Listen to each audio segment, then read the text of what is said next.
I need to know everything, who and the what and the where, I need everything. Trust me, I hear what you're saying, but act like it's new what you're telling me. I'm curious, George, I hop in the Porsche, 5 and a horse, I'm ready for war, I'm coming for throats, to turn to a ghost, I need to know everything.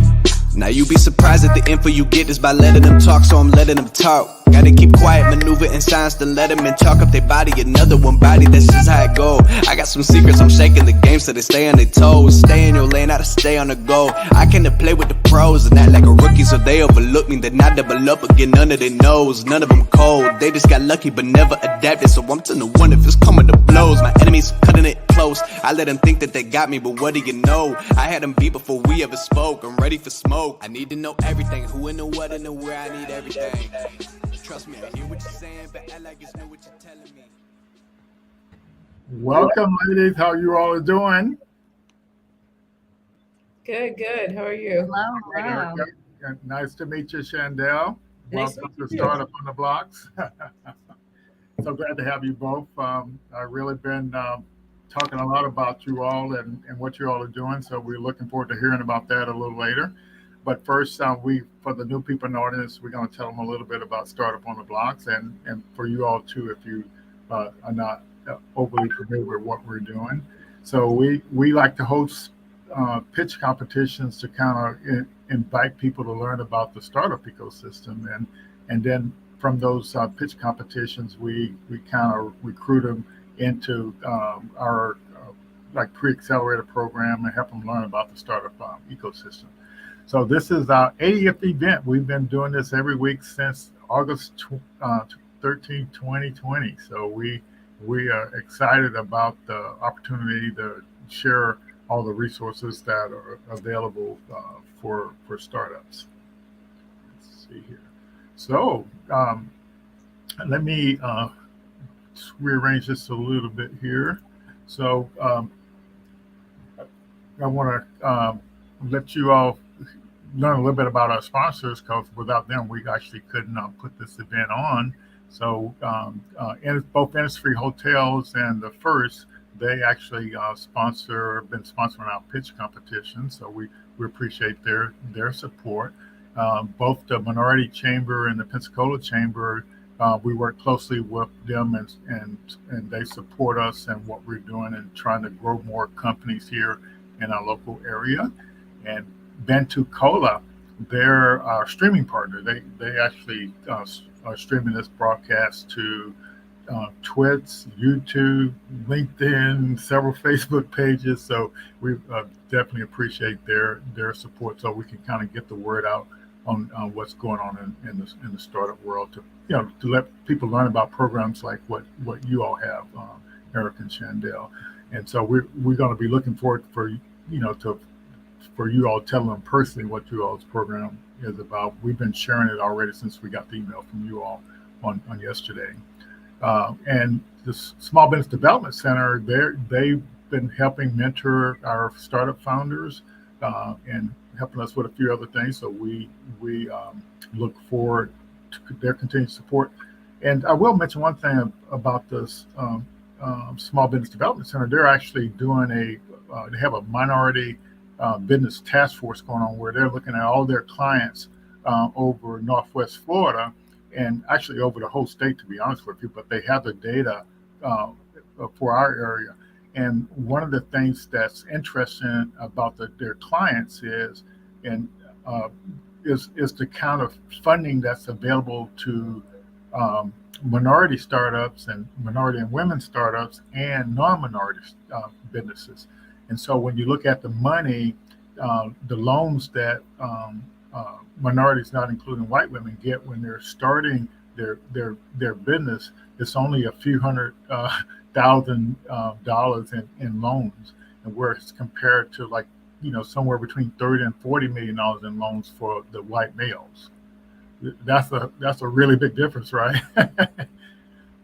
And then when you look at the money that the minority businesses bring to the table from their savings or from their friends and family, it's still less than, it's only a few $100,000 that the minority businesses. But when you look at the money that the white male businesses bring to the table to help capitalize their business, it's in the neighborhood of $40 million for just our region. And so it paints a really interesting picture of why some some minority business struggle. So if you don't have money to hire employees to run your business, that's a good example. And if you don't have money to pay for a software developer to develop your idea, that's another example. Or you can't you have the money to pay for a lawyer. And so these are some of the problems that are challenges that we need to solve in the startup ecosystem. And so we're trying to leverage you all's ideas, Eric and Shandell, and the ideas we have, and come up with solutions for these things that are holding some minority startups back. I thought it'd be good to highlight that. So I tried to come up with an idea of how to explain startup on the blocks, and it's like I did it from the right. It's just like trying to identify people that we're trying to make aware of what we do, and then we try to connect them with the startup ecosystem and all the resources there. And so, for example, training programs, the new program you all are launching is a program that we will try to connect the young people to. We have I think two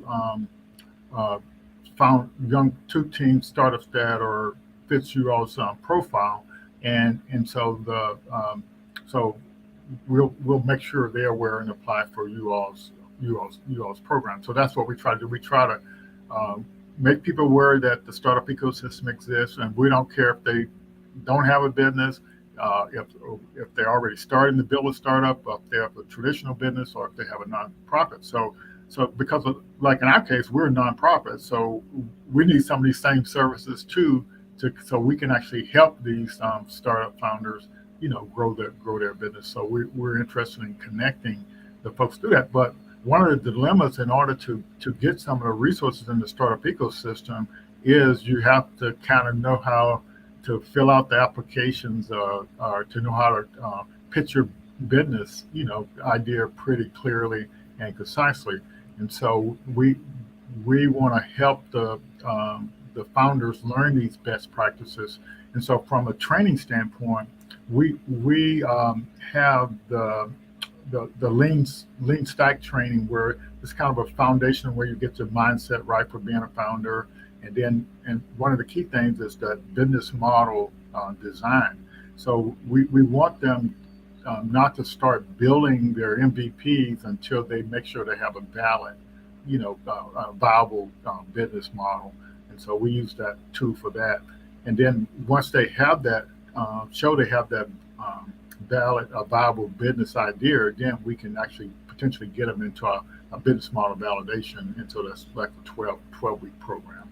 And so we also try to leverage, we have tools that we provide our founders to use, the project management software, and the Lean Stack comes with some playbooks and some tools. And of course, we have our own playbook. And so we have the stuff like the Lean Canvas, the Traction Roadmap, Customer Focus. And so with all these tools, you can be better prepared to pitch your idea and to keep growing your business. And so with the weekly event, we have people like you on to share what you all have learned. We have founders on to share what they have learned, and just different resources to kind of help, just to make sure people are aware of what's out there and can actually move forward with it. So we have our own playbook too. So Erica, are you familiar with any of these links on here? I'm checking them out now. Okay, what about you, Shandell? The Lean Stack. I am familiar with Lean Stack. Okay. Yeah. So basically, so the number one thing, and I'm pretty sure you all get this too, is that it's the mindset of the person. You have to kind of get them, if they want to be a founder, you have to kind of get them thinking like a founder. And so that Sam Altman's playbook there, he was one of the original guys with Y Combinator. So he sort of tells you all the things you need to be thinking about, if you're thinking about becoming a founder. And so that's it's just some audio. It's only like about 25 minutes, but it definitely gives you a really, really good picture. Now, the lean stack, that's Ash Maurya, and he's the one that developed the lean canvas. So so that's the methodology that's most commonly used in most of the accelerator programs. And so, so that's basically what that is. Now, the startup school, that's the Y Combinator as well, and that's a free online thing that we tell all of our founders to enroll in that and go through that, because that'll even if they're not even not even a founder yet, if you want to kind of learn what it's like to be a founder, you can actually start that thing, and it'll help you kind of understand the steps you have to go through. Now, for your people that are going through your programs, that you all have your all's pre-accelerated programs, we recommend them to register, get it on f6s.com and build up a profile on there, and so build up a personal profile and a business profile.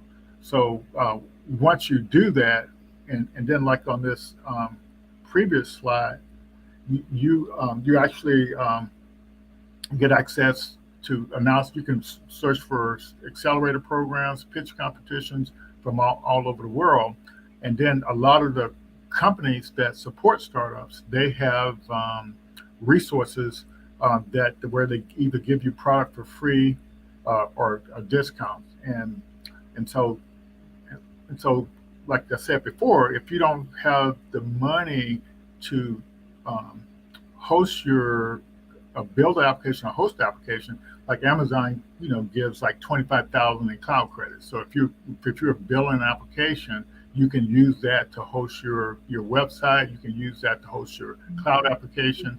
And so those are the kind of benefits that are on there, like Google for startup, IBM for startups, all these things on there.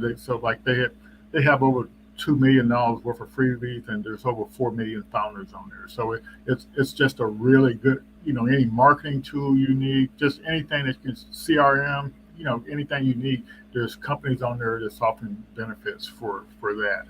And then one thing, this on number 5, that's where we do these weekly events, but wherever you are, if there's some weekly event that startups that cater to founders are learning on different things, raising money, marketing, or whatever, then you do these weekly learning events and networking events.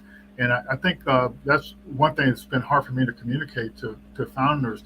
If you don't connect with people on a regular basis, nobody knows what you're doing, nobody knows the progress you're making. And so your reputation is zero, because nobody knows what you're doing, because you're not connected. And so and when you say, well, I'm looking for a CTO, but if you don't know how to pitch your idea correctly, you're not going to be able to recruit a CTO or anybody else for that matter, or you're not going to get into some of those programs that are out there. And so the Lean Stack program, we're like, we got another coach going through that training right now, Bob Foster, and so what these coaches do when they go through this training, they can actually diagnose a startup's lean canvas, and so they bring them in and have them fill out the lean canvas, bring them in, and then they go through their business idea and do a diagnostic and give them some feedback to kind of get them move forward. So, but yeah, we're definitely excited about having that tool to kind of move forward. So yeah, so we're excited to have you all on this week, and week after next, we got the folks coming on from the chamber to talk about how they do marketing and social media to kind of grow their membership and maintain their membership.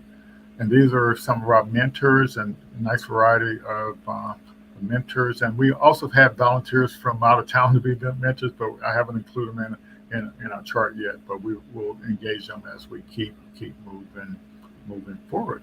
And so the other events that we have here is Startup Social. So I want to remind people of that. all the people in the startup ecosystem, we take turns doing that. And we had the pleasure of hosting the one last week, so we had a nice turnout and a really really good time. Okay, and I think that's about it for that. So, all right, ladies, what do you think of Startup on the Blocks?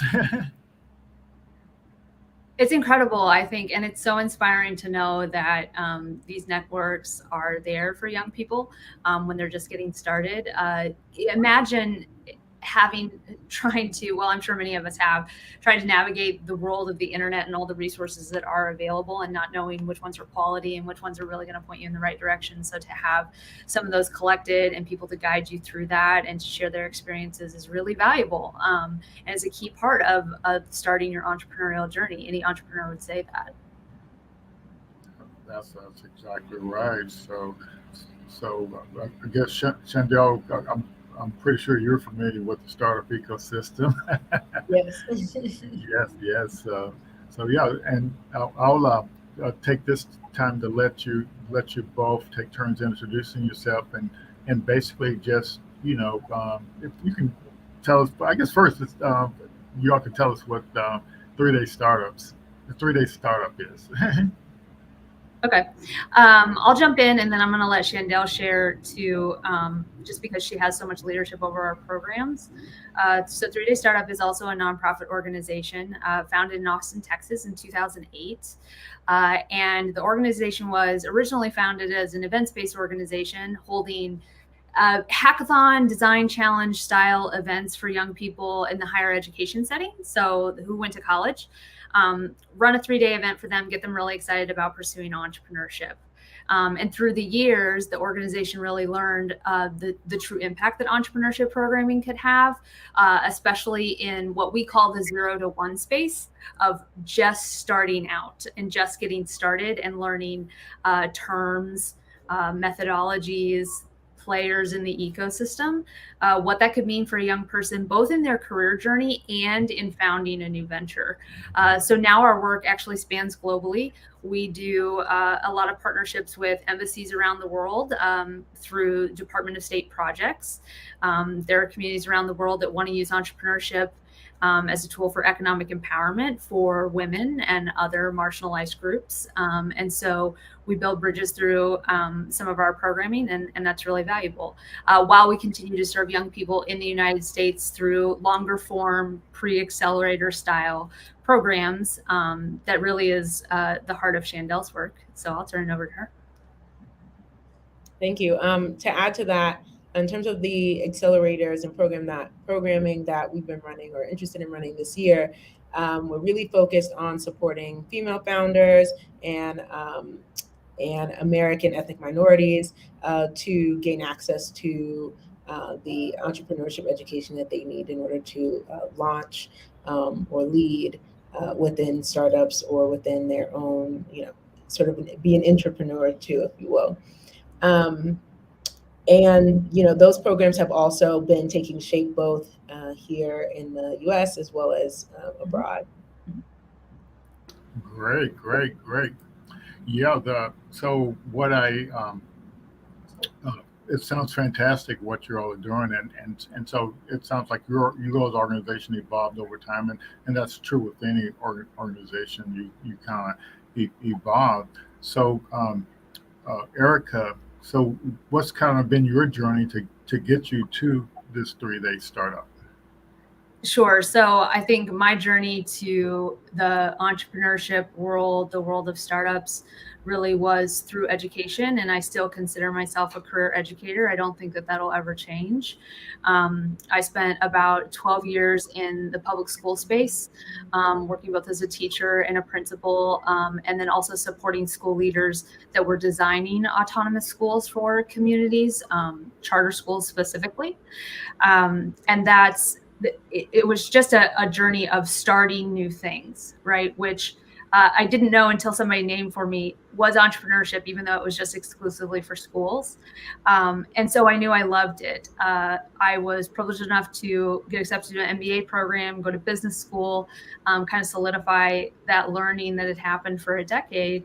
And I truly saw the power that entrepreneurship had on people's lives, that had on communities, I'm someone that's very committed to economic justice, and I do know that business ownership is a key driver in generational wealth.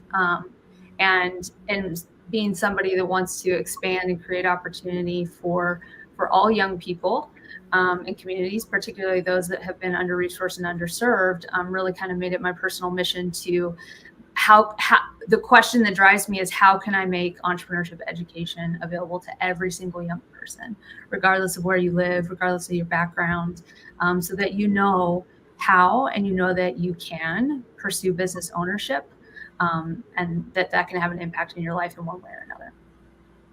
Fantastic. Chandel? So my journey in entrepreneurship has been very interesting. I started similar to Erica. I started my career in education. I was taught in Harlem. I was a school leader in the Bronx. And while I was teaching, I actually launched my first company officially. Um, it is a volunteer travel company that takes young professionals of color on like these week-long volunteer travel experiences, primarily in Africa. We partner with NGOs to create sustainable development in those communities. And I also founded a virtual assistant services company that pairs Kenyan talent with American and European-based companies to support them like with administrative work. And currently, I'm in Mexico City, and I've been here for about a year now, and working with 3 Day Startup to not only expand our reach in Latin America, but also, working on my little real estate thing as well. So I don't know. I'm definitely an entrepreneur at heart, and whether big or small idea, I just like the process of like starting something new and getting the wheels turning. Um, and yeah, that's my entrepreneurship journey. Yeah, that sounds pretty fantastic. And Erica, I heard you all recently had an event where you all were working with HBCU. Could you tell us a little bit about that? That was really special. I'm going to let Chandel do most of it, but the backdrop is our home base is Austin, Texas, and actually the first institution of higher learning in Austin, Texas, is Houston-Tillotson University, which is a historically Black college and university. And so we were privileged enough to host an event there this past weekend under the theme of inclusive innovation, and Chandel led that event. So I'll let Chandel share just like what the arc of the weekend looked like and the impact that it had. Fantastic. Sure. So we had the opportunity to bring in students from Houston-Tillotson as well as UT Austin. Our entire cohort were underrepresented founders. So it was really exciting to get the opportunity to, share with them, entrepreneurship principles, but also help guide them in their ideas. And, to me, the most powerful piece about this is you recognize how many holes there are in the market around issues that impact our communities, that impact women, that impact people of color, that you're listening to these pitches and you're like, wait, why doesn't this exist already? Yes. And you remind yourself that it doesn't exist because founders like them aren't at the forefront, being able to or given access to build these things. And so, it was just a really powerful experience, I think, for the students, but for our team as well, just to have these students culminate with these pitches that were really exciting and really targeted issues that a lot of them really targeted issues that are that generally seem to impact our community, people of color or women, and it wasn't by design of the weekend. It wasn't like, let's come up with this social impact. None of actually the ideas were social impact. They were just utilitarian, here are the things that are missing in my community, that only students like ours or only participants with that lived experience would even have the wherewithal to create. Yeah, I think that's what the startup world is all about, bringing what you know about to the table, what your experience are in creating a business model around that and getting the help you need. So I hope the audience is really overwhelmed with this idea. Here's you all's organization, and you're dedicated to this certain group of people to help them grow, and that's the one thing I try to you know help our audience understand or help. But it's hard to get people's attention sometimes that people are willing to help you, and you can get in these programs that'll actually help you grow it or to fulfill your dream or what your dream really is. Yeah, so I think that's really a neat thing. So I do want to ask. Y'all may think this sounds a little small, but I did see you all's new branding. So tell us why you all changed your branding, and what was the thought process behind that? The thought process really was we are changing as an organization. We are a dynamic organization, and we really wanted our visual image to represent that as well. And so we worked as a team creatively to come up with something that we thought was bold and dynamic, and also kind of channeled some of our values and what our programs stand for. So that's where we came to the new color scheme. We're really excited about it. We think it represents us. Okay, good. I saw your post on LinkedIn. I thought that was, recognizing that as time change, if you need to improve your image, go ahead and actually do it. So this entrepreneur fellowship program, and so Lloyd Jr. was just telling me that the deadline for application on that is coming up next week or something. Is that right? It's close. I think it's April 18th. Yeah. So, we're on the wire, coming down in the wire. I guess I should have paid attention to you when you were telling me about that a few weeks ago. So let's help the audience learn about that and what that's all about, and so we can get you all some applications in there. Ooh. I'll let you know.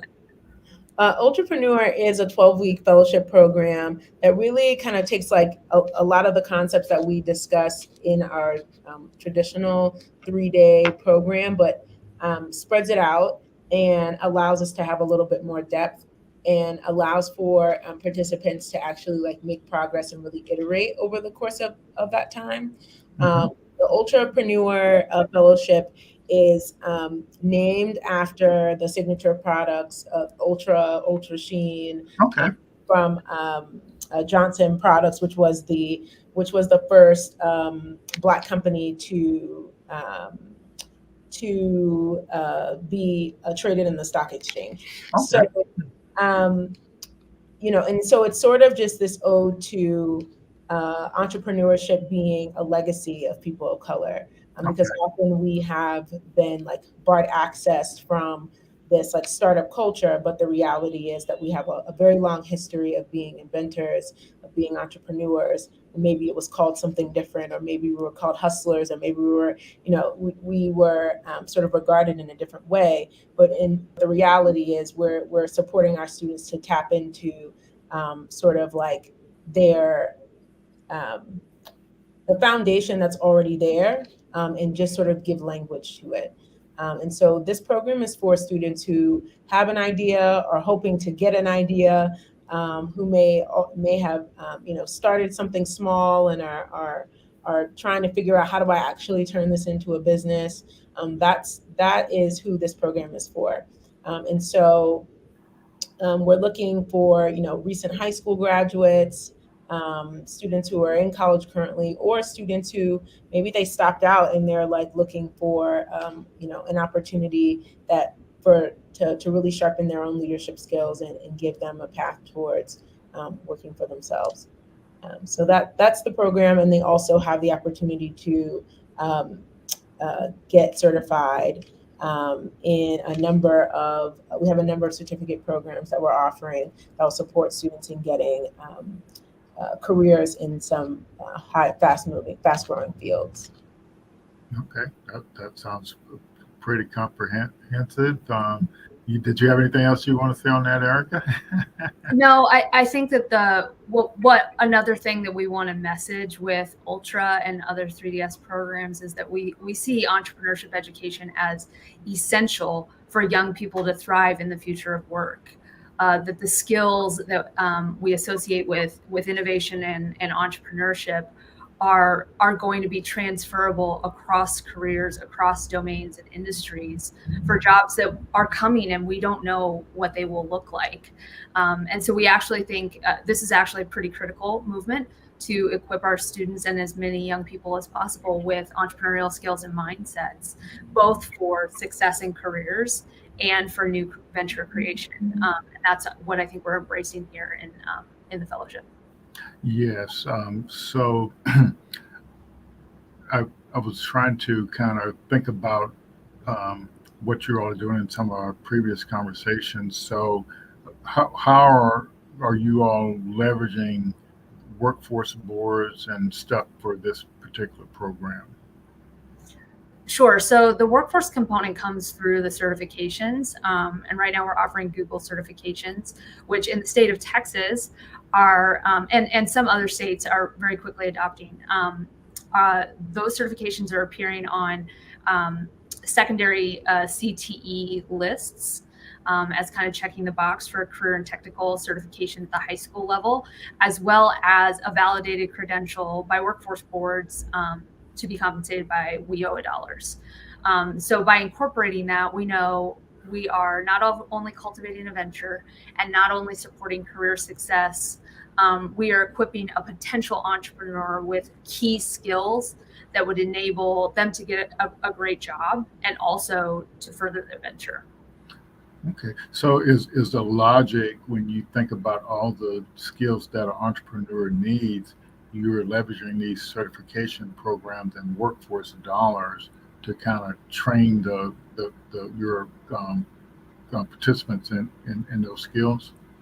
That's exactly right. It's kind of like a create your own apprenticeship. So when we're talking about these, it's the digital marketing, project management, data analysis are some of those credentials that are available to fellows. Those are best learned and those skills are acquired when they're contextualized. Well, what better way to do that than to start a business and to learn digital marketing skills along the way and project management skills. So that's our idea, is that a student, while developing a business, is creating their own apprenticeship. Gotcha. Yeah. So yeah, and I always looked at it I looked at it in a slightly different way. So when I think about it, but these two things will combine. So I look at it as a founder, you need certain skills, and a lot of the things you mentioned are definitely skills that founders need. But I also look at it from a perspective, if I am a startup, then I can use these programs in the same way with people out like you're recruiting, and get them in a workforce program and provide some on-the-job training and funding, and then also have those people actually helping the startup founder out. You see what I'm saying? So Totally. Instead of just having as the founder learn all these things they need to learn, but I would love to have the use these programs to help these founders build capacity, in their startup. Yeah, it's a talent pipeline. Yes. For the startup ecosystem. Yes. And so based on what you're saying, I don't see how you can recruit people outside of the state of Texas, because I thought this WIOA dollars was for local people, for your local area. Those dollars will flow for anyone that participates in Texas. We would like to expand it to other states. Right now, it's just important for us that as many people possible get the accelerator experience, which is why we haven't put geographic bounds on it. Yeah. So What if the workforce board here in Pensacola was willing to? I'm laughing because Marcus is in the audience. He's our CEO for the workforce board. So what if the board were willing to pay for those things for some applicants from over here in Florida or something like that? Marcus needs to send me an email. Marcus needs to send me an email. I mean, that's ideally what we would love to have happen, is that we have a new concept. This is how we see democratizing entrepreneurship education, is to publicly fund it. And this is a solution for an issue that has never been addressed. There isn't entrepreneurship training available in the workforce space with those dollars, and there can be, and we think that there should be, and we think that this is the way. So why would you say, like, I'm trying to think of how to say this too. So these particular skills and these occupations, like around project management, graphic design, data analysts, and all this. Well, why wouldn't you have the CEO is an occupation, CTO is an occupation. Why wouldn't you just put those things on the high demand list? Because every area wants to create more companies, and they're always trying to recruit more companies. Why wouldn't you put that on the targeted occupation list? I think that's really interesting, and I know this is something you're really passionate about. Of like, what would an executive certificate look like of like executive management? I think that we've talked about that before. Yeah, I think that's an interesting concept. Yeah, but so like there, and I need to look that up. I still owe you that link because there is a national certification for people who are entrepreneurs, but it's like a workforce thing, and it's actually sponsored by Intuit, and Okay. so I'll look that up and make sure you all have it. And so my logic is being on the workforce board is to say, well, we want to grow jobs and good jobs, but you need people that know how to run companies in order to create more jobs. So to me, you have to do both. You can't just do the work pipeline. You have to train the people that's going to run the companies too. Yeah, actually, that really resonates with me. I had the opportunity to participate in Y Combinator last year, and I remember thinking to myself that, like, YC, for example, in that batch was 350 companies, and a lot of the like companies that you know. Everyone knows, the Ubers, the Airbnbs, the Coinbases, all of these companies. These are the companies that are sort of defining the future of work. Yes. And so, like, as I looked at like some of my colleagues who are also a part of the batch, some of which were gaining traction extremely fast, and we're definitely on the track, on track to become a mid-size or a large company, very, very shortly. And a lot of the accelerator programs are mostly focused on, like, okay, how do you get all of these customers? How do you find product market fit? All these pieces, but very little. I mean, there's also very little time, right, in the midst of this accelerator, but there's very little focus on, like, the leading piece, especially when it comes to people management. And I actually think that accelerators, especially large ones like YC or like Techstars or MassChallenge, these sorts of folks, there's I feel like they have a responsibility to educate the folks that come through their accelerator on these things, because it's I just sort of think back to my high school students and going out into the workforce and knowing that these are the type of people, or these are the people that they may end up working for. And it's a critical place to sort of impart leadership skills upon people that are, having conversations about equity, having conversations about hiring and doing things in a way that begins to, like, reverse this sort of like negative culture that we end up having to teach our students to code switch into. what if we, start from the source and teach folks how to run companies in an equitable way? It could really, change a lot, even about how we end up educating our students in the future, because it won't be such that they can sort of conform to a status quo that doesn't suit them. Yes, yes. So yeah, you know, I think we have to start somewhere, and so I like you all's ideas and you all's approach, and I so. But I think what I will try to do in our area over here is do do both what you all are trying to do and also the idea of getting talent, to work for a founder, startup founder, and as a team working together, learning how to be a team to build something. That's on the job training, right? Mm-hmm. Yeah, Exactly. yeah.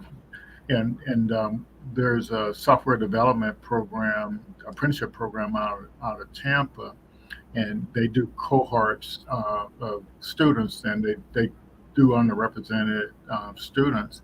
And but what's unique about their program is they have a virtual classrooms with, like where you have the 2D or 3D type layouts in the cloud, and then each students, they have the different classrooms. They have the students have an office, the instructors have an office, and so it's all, and you can do video chats and communications. You can go knock on somebody's door, but they treat it like the students are working for they have an on the job training component. That's the first thing, and so, but they have these weekly stand ups, so the students actually like they're in a working environment, but it's actually virtually. So I think that's uh, to me, that's what on the job training is. Instead of just going through the program, you go through this thing and you have this virtual company that you work for.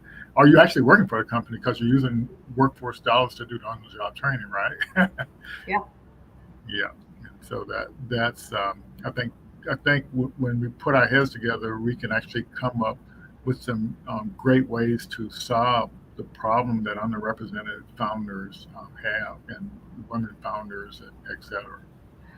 We also recognize, and Chandel and I talk about this a lot too, that at any stage, early, already established business, trying to scale business, the role that capital plays and access to the capital necessary to both grow, to take some risk. So we want to recognize that that's also a huge piece that is potentially the missing component to all the Yes. robust training and support that can be provided again at any stage. In our ideal scenario, all of our fellows we will be able to raise a fund so that they have seed money to play with, Okay. to build things with, and to take risks with and learn from those risks, which potentially wouldn't be afforded to them otherwise.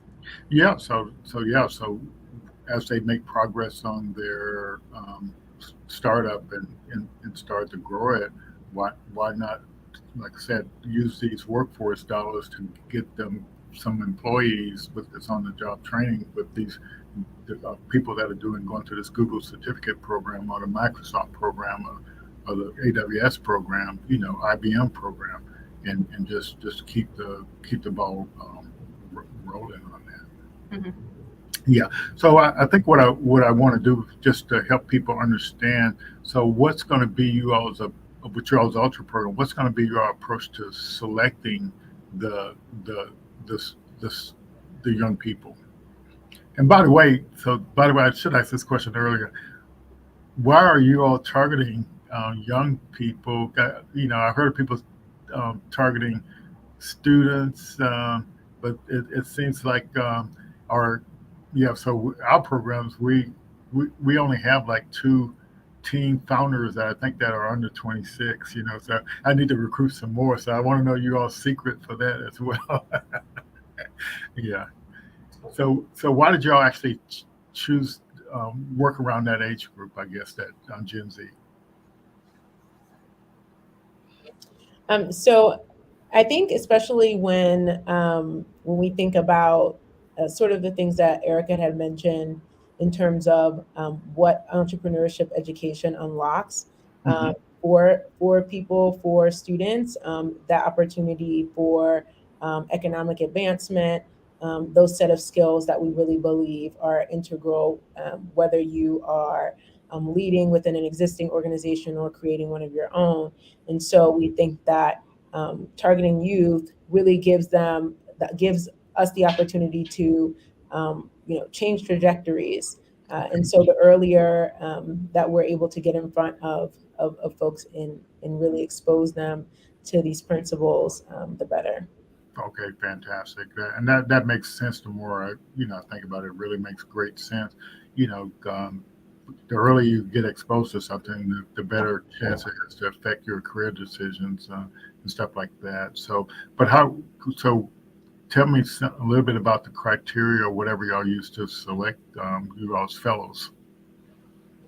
So really, we're looking for fellows that are adaptable, fellows that are innovative, um, fellows that have shown some level of demonstrated leadership, um, fellows who are interested in starting their own companies or have sort of like begun the process already and just sort of need support.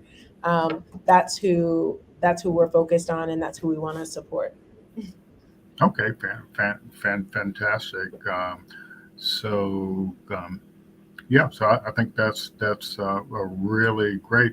So I'm looking out. I don't see any questions popping up from the audience. I think you all are sharing some great information. So hopefully some folks in the audience will have some questions. And I'm just thrilled to have you all on and have somebody doing something unique and also have another organization that we can connect people with and so on and so forth, and that we can learn from each other. So get me some questions out there. Let's see. I guess I need to show you all's information out there as Mhm. well. Thank you. Yeah. Yeah. So you all got any kind of like just general comments that are sharing some of the experiences you all had on you all's journey with the 3 day startup program?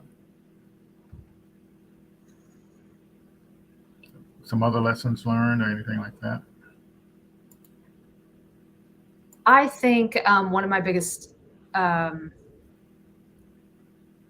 takeaways since joining the organization and really watching this and the experience of young people as they are just exposed to entrepreneurship as at the first time is sometimes it's a process of unlearning. So a lot of what we learn in school is that there is a right answer to like follow a certain process or procedure and to avoid failure at all cost. Hmm. And it requires some unlearning to embrace that in your entrepreneurial journey, that testing and getting things wrong happens quite a bit, and failure and changes to the plan are natural and part of the ebb and flow. So I think that that's kind of the realization I've come to as I've watched young people go through their first experience with entrepreneurship, and an exciting challenge to take on. Hmm. Yes, yes. I think something else I've really enjoyed seeing is just like the power of community. We have this, so I've been running an accelerator in Australia, and what that just closed out just a week or so ago. And then sort of like the reflections that the founders had, it was just, how powerful it was to just be in a space with all women founders, and how so many of the challenges that they were facing, they felt, they just felt seen, and they felt like they had this like group of accountability partners that truly understood like what it was like in their shoes, and Hmm. that helped them, just kind of like keep going, right? When the chips are down, to like know that other women are experiencing this. And so that's one thing that's been really exciting about these accelerators, bringing different groups of women together to support their ideas. Yeah, so like, so even in doing stuff like when you're doing it online, you still have the ability to create that community effect. Yeah, so far this year we've done one accelerator virtually and one in person. Okay, And the one that we ran virtually, the women, there were a few of them who actually lived in the same cities. okay, So they did meet offline. So I think it's nice to do, even if it's virtual, some like location based programming, regardless, just because it gives them the opportunity to gotcha, that gotcha. side of the program.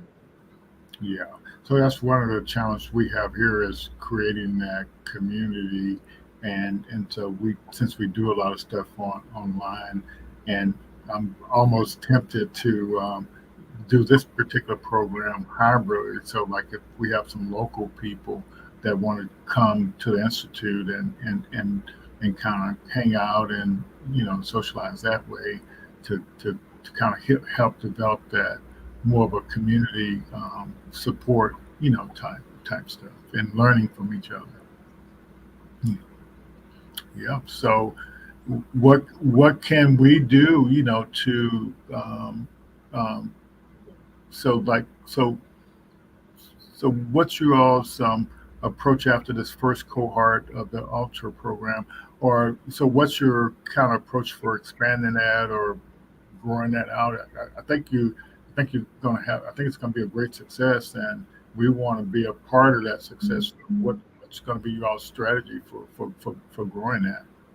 I think that we're, from my end, and I'll let Chandel chime in too, that we're hyper focused on quality and impact. And Yes. so we really do want to be students of our own work and listen to young people as to what they need, what would make the experience more valuable, where do they land after the event. So we're thinking about all of those things and wanting to be iterative ourselves.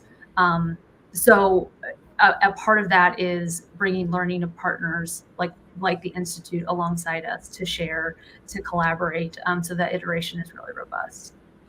Yeah. Yeah. I think um,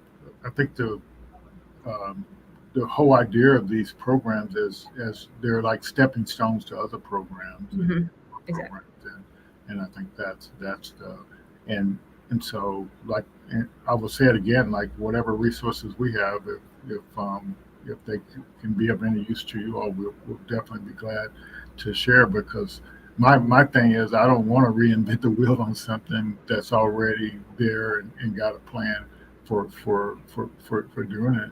I think we and you all need to lead the way on this workforce issue, and I noticed other programs that cater to people of color, uh, they they started with people right where they are, and they kind of funnel them through this thing to all the way to narrowing. They start off with over 100, they maybe get down to like five that are with some really decent funding.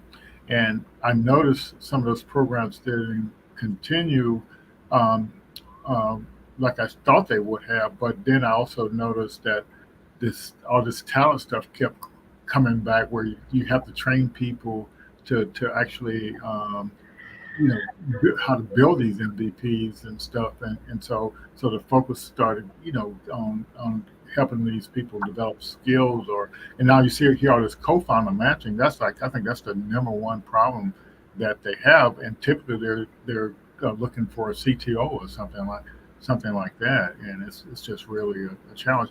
Have through your programs, do you all are the folks actually building MVPs, or are you all starting that down that pathway?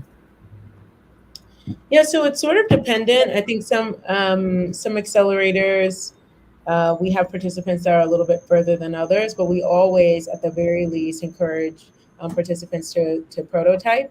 Hmm.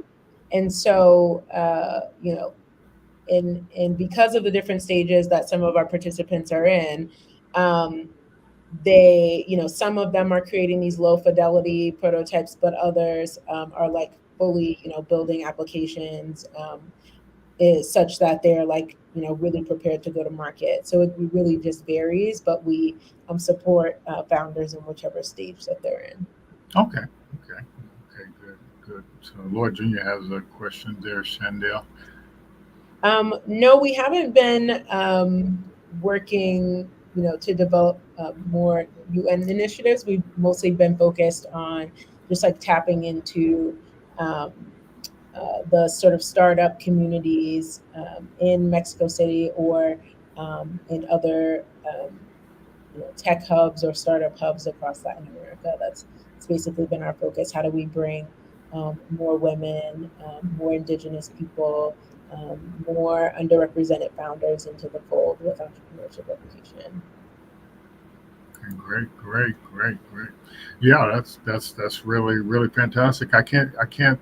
Normally, I'm running my mouth, but I'm just I'm so excited that to find somebody, leveraging programs funded, that like those wheel dollar workforce dollars to kind of move the needle a little bit, and so and it almost sounds like you all are leveraging that funding for that training there, but you're also adding additional training that's actually maybe not covered by WIO dollars. So you kind of combine it. Okay. Just integrated. Yeah. Okay. Good. So yeah. I'm trying to think of. So like my idea is to get a program funded that covers the upskilling, the apprenticeships, and the entrepreneurship training, all in a one big grant. So and have all synergy between all those three areas. That is the dream. That is the dream grant. Well, I think we need to take the lead and make it happen. Deal. Yes. So, but we're definitely going to be working on it down on our end. So, you all have any parting words? Since I don't seem to see too many questions here popping up from the audience. I think I got my main questions answered and some clarifications answered there. So I'm definitely excited and because to see somebody else trying to do some of the same strategies as it relates to entrepreneurship. Yeah, no, we're really grateful for the time. Thank you for having us. And I would just say, last words is we're always looking to be a collaborative partner, and we mean that in an international sense. So when we meet people like the Institute or other organizations that might be in the audience tonight, if there are ways that we can help, if there are ways that we can partner, please reach out and let us know. We are open-minded and looking just to create impact, and there's a lot of different ways to do that. Mm-hmm. Yes. Yeah, Lord Jr. says thank you, and Dr. Marcus McBride, he will follow up with email. Make sure he gets your email. Yes, I'll leave it in the comments. Okay, good. Okay, but I'm not sure if you can. Actually, I don't know. I can. No, not with that. I like this platform, by the way, for this broadcast. Yeah, it's really nice. I've never used it before. Yeah.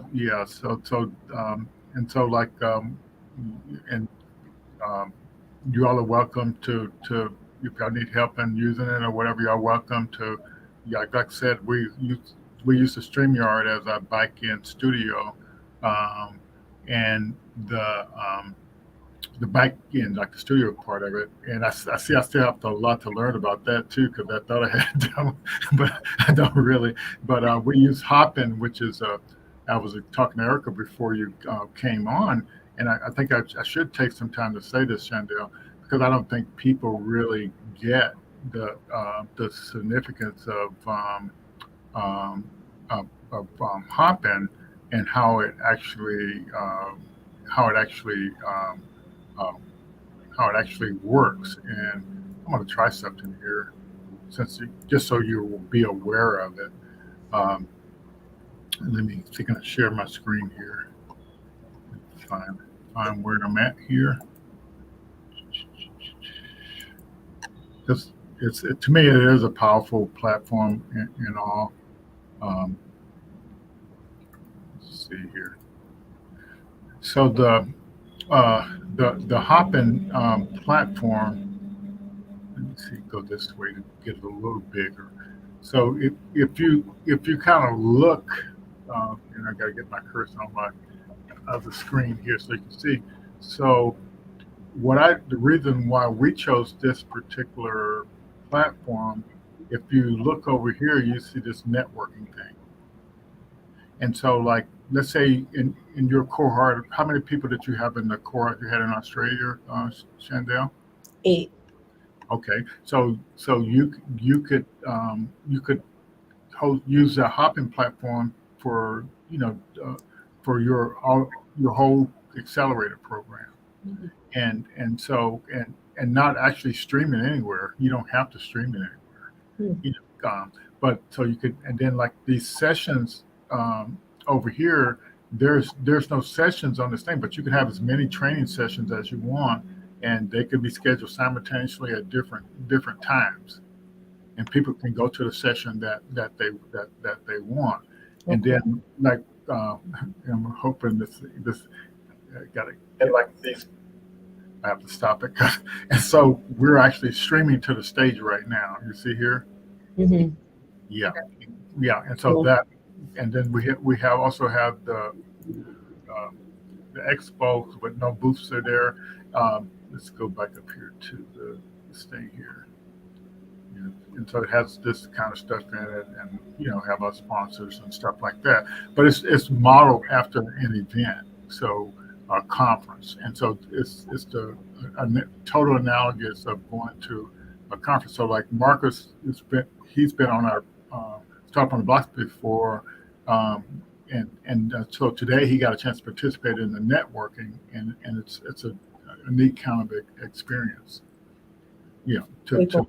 to kind of do that. So, but I just think people underestimate the power of a platform like this.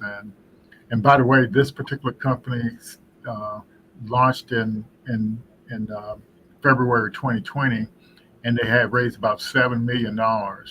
And by that summer, they raised another 40 million. By the fall, they raised 400 million, and then earlier last year they had a couple other $400 million rounds.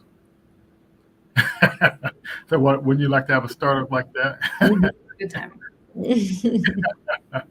All righty. Well, I hope, but like I said, we're welcome to share any of that stuff, so we can use, yeah. So just let us know when y'all want to try something. We'll be glad to help out. All Awesome. righty. That's Take great. care, and thank you all for coming. Thanks for Thank you. having us. Bye bye. We'll see y'all. Talk to y'all soon. Okay. Bye bye.